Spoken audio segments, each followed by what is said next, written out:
Pemerintah berencana memasukkan Artificial Intelligence (AI) dan coding sebagai mata pelajaran pilihan di sekolah dasar dan sekolah menengah pertama.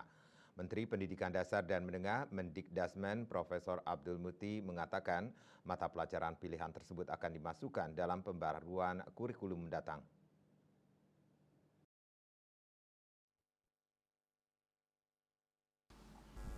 Pembaruan kurikulum tersebut akan menambahkan mata pelajaran AI dan coding sebagai mata pelajaran pilihan di sekolah-sekolah yang sudah mampu melaksanakan, dengan mempertimbangkan kesiapan sarana dan prasarana teknologi informasi dan komunikasi (TIK) yang dimiliki masing-masing sekolah. Hal ini disikapi Kepala Dinas Pendidikan dan Olahraga Buleleng, Madi Astike, yang menyampaikan bahwa apapun kebijakan pemerintah pusat, pihaknya akan tetap melaksanakan sesuai prosedur yang berlaku serta kesiapan sekolah yang nantinya akan menambahkan mata pelajaran pilihan coding dan AI ini.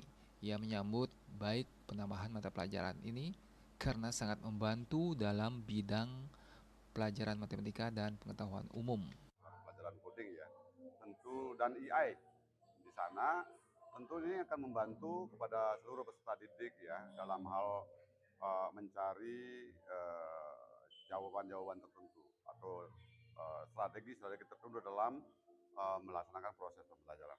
Kalau coding itu kan memang kecepatannya untuk matematika sebenarnya ya, matematika untuk lebih cepat me, apa namanya mencari tahu, memprediksi ke depannya, coding itu sebenarnya itu ya. Hampir ini dengan sejalan dengan matematika. AI itu penting sebenarnya. Ia menambahkan bahwa dalam pelaksanaannya, tahun mendatang pihaknya belum bisa memastikan apakah akan diberlakukan di semua satuan pendidikan atau sekolah yang telah memiliki kesiapan. Menurutnya adanya digitalisasi sebagai upaya untuk meningkatkan kualitas pendidikan sekaligus menyiapkan generasi mendatang untuk bersaing di dunia dengan kemampuan AI dan coding. Yasri Yuli, Bali TV.